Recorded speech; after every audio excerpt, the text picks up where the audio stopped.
Welcome back to the cabin. Today we have a really special meal planned. I was looking in the freezer. I thought I would do venison today, and I was looking in the freezer and I found another package of moose. It was a pleasant surprise. So today we're going to cut up some small potatoes and add some spices. And I'm going to cook some bacon. Of course, we have to cook bacon. And then we're going to fry up little pieces of moose. And it's going to be a great lunch. I hope you'll stick with me. And I have some flintlock hunting topics that I want to go over.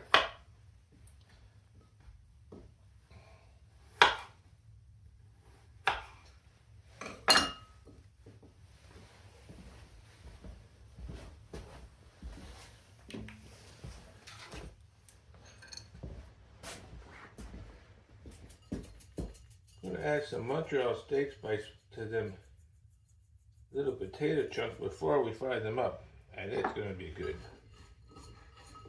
There we go. We're just going to put them aside for now. Here we have some pieces of moose. Moose is really dark, but it's really rich in flavor.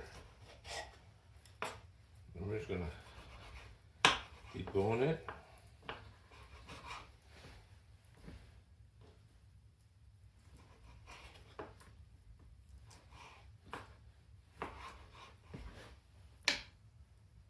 Those are going to have some treats, that's for sure.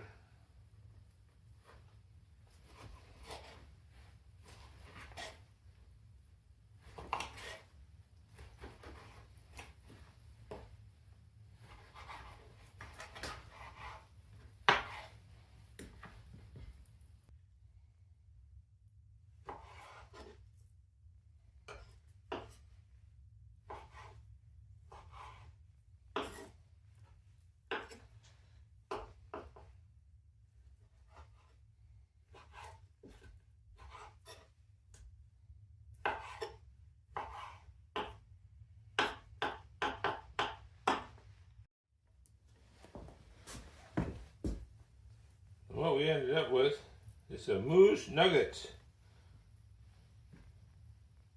Kind of like chicken nuggets, only way better. Of course, we'll add our traditional spices.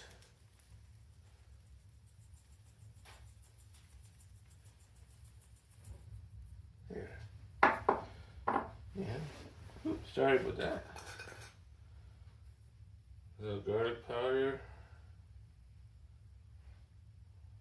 Ooh, this is going to be delicious.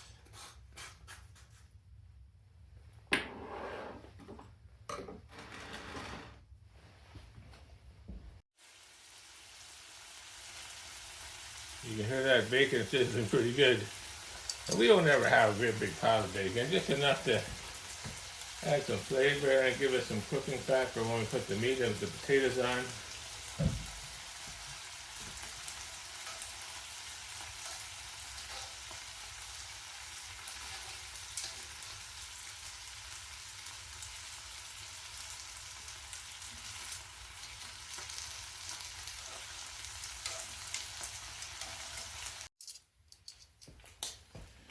Now that bacon sure didn't take long, so we're going to get it off.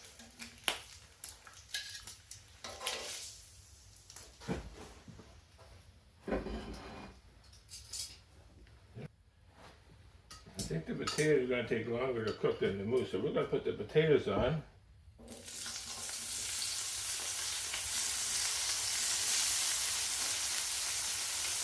when they're pretty well on their way, we'll get the moose in there.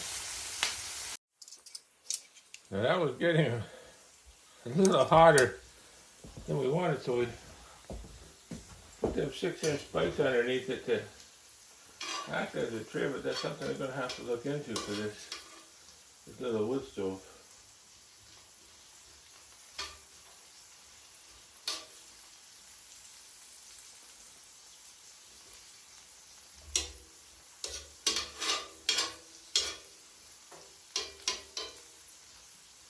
these are partially cooked and they come along real good, so we're going to get the moose nuggets on there.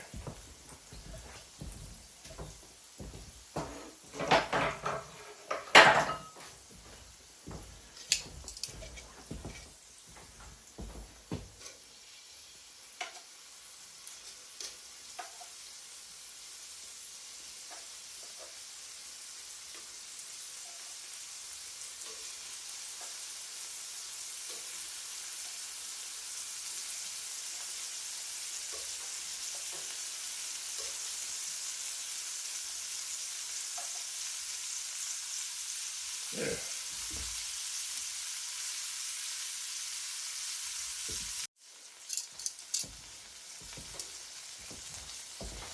Time to give them a little flip.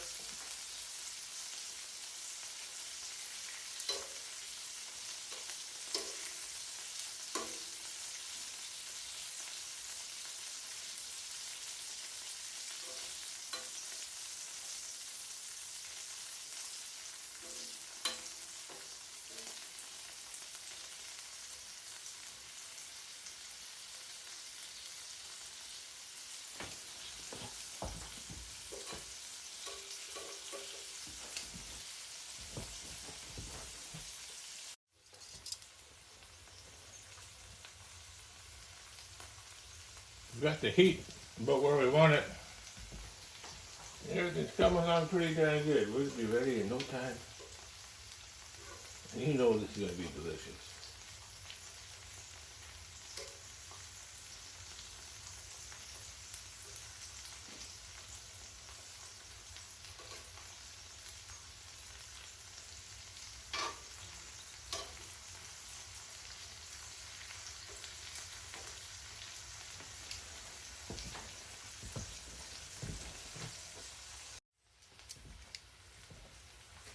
Now that looks done, and it looks delicious. It smells delicious too. How could it not?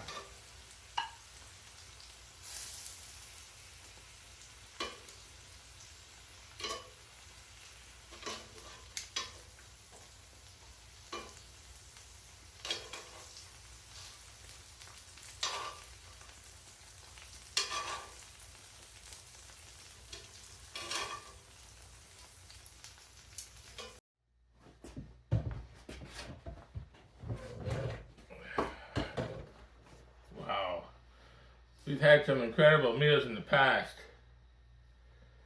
but I think we have outdone ourselves. This looks amazing. Of course, we have the honey jar.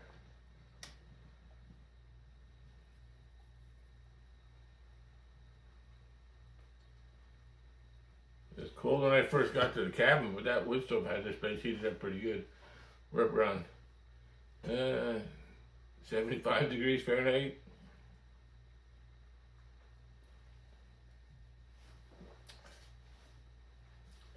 Let's have a taste of our moose nuggets. You can't get this at McDonald's. Oh, wow.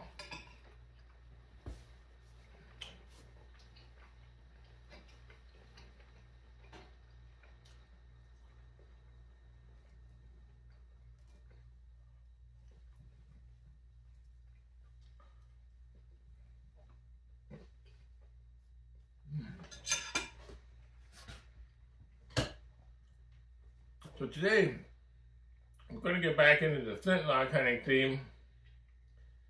Now, I did a video a little while ago. It's a why would somebody want to hunt with a rifle that's 250 years old? Then the last video we did was the different levels of immersion, let's say, that people go through when they start hunting with a flintlock. And the whole time I was looking for the right words to put everything into perspective. And with turkey season coming up, I've been watching some YouTube videos, and one old guy from the South mentioned it. This guy, I don't know if I'm gonna say he was 85. He'd been around for a lot of turkey seasons. Then I heard it again. Now, the first two times it didn't click. And the last time I was listening to a turkey hunting YouTube channel, Mossberg. This guy, he's modern, but he knows what he's doing, and I learned something from him every time. And what he said was, people go to the woods with the modern shotgun, the state-of-the-art shotgun shells, the most realistic decoys, high-end turkey calls, and sometimes they come home with the turkey, and a lot of times they don't. And he said, the reason is they haven't mastered the craft of woodsmanship. And it struck me like a bolt of lightning. Woodsmanship. That is a key element that's missing in a lot of today's outdoorsmen. Now take a flintlock rifle and you put it in the hands of Simon Kenton or Daniel Boone or a lot of the other famous frontiers people, and it almost shouts woodsmanship, because they were the epitome of living in the woods, of woodsmanship. They were in North America when it was truly wild. And now few, if any of us, will ever get to experience that. But that pretty much envelops woodsmanship and flintlock rifle. They go together like that. When you're in the woods and you've got a flintlock rifle and it's balanced so nice, and you might think it's heavy, but it just feels so good in your hand. It feels like a memory, like a well-used tool, and it just belongs where it is in your hand. And you're in the woods and the trees are there and the smells and the sounds, and that's what you feel. You feel woodsmanship. Now, what they're trying to sell today's hunters is not woodsmanship.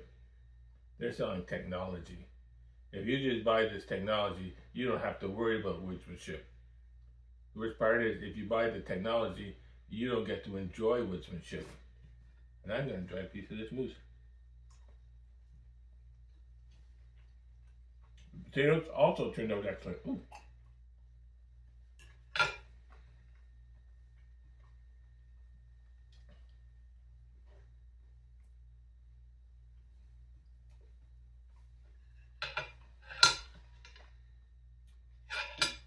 Now, of course, with every meal, you have to have your vegetables. As everybody knows, bacon is my favorite vegetable.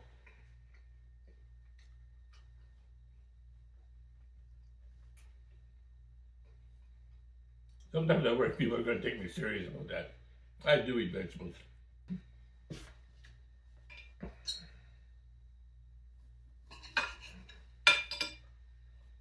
I was looking for a piece of venison, and I seen this package, and the meat was so dark, I thought, moose.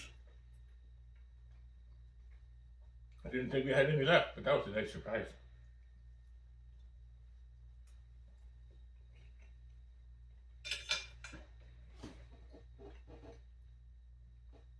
Now, when you're hunting with a flintlock, there's a lot more involved that you can enjoy or not. It's up to you.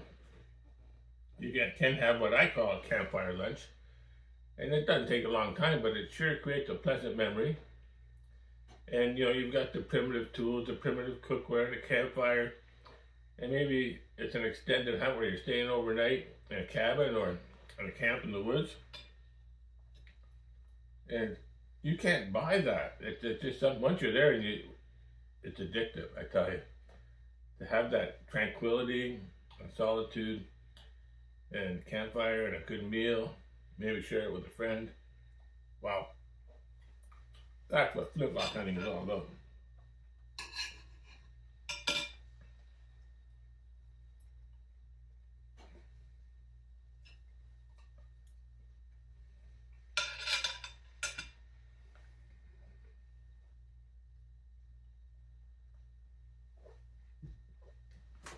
Do you have to have a flintlock rifle to enjoy those things? I want to lean and say yes, but I know you don't. But you're much more likely to enjoy them and appreciate them if you've got a flintlock and your shooting bag and your powder horn. You've got that whole frame of mind about pioneer lifestyle and what it was like when life was simpler than simple. And That's where in the last video I said, when you're in there and you're participating in this type of hunt, is it rustic? Is it primitive? Is it historically correct? Fact is, it doesn't really matter. Immerse yourself at the level that you enjoy the most and that you feel comfortable. And you can change. You can start out, just being primitive and rustic, and then you might pick up a piece of equipment or clothing, and you never know where it's going to evolve to. The important thing is to enjoy yourself, be in the woods, and practice woodsmanship.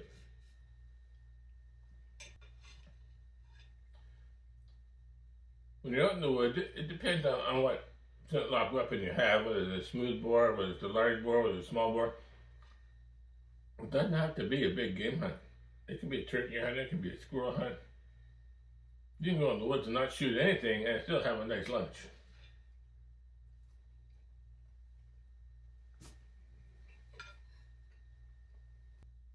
It doesn't take a lot to have a campfire lunch. You pick up an armful of firewood. That's all you need.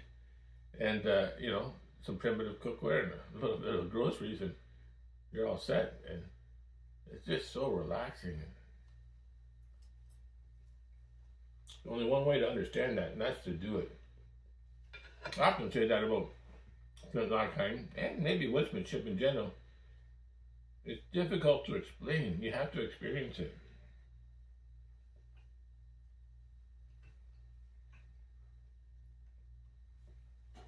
Better not ignore my vegetables. So we're gonna finish up this little meal. Then we'll get the dessert out, you know that. And we'll wrap this little video up.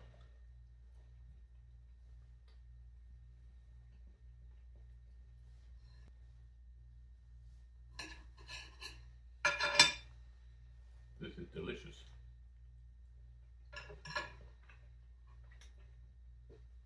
We'll be back with dessert soon.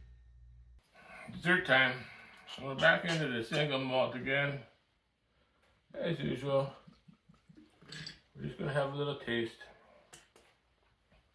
Now that Mossberg YouTube video I was telling you about, the guy's name that does that is Jason Cruz.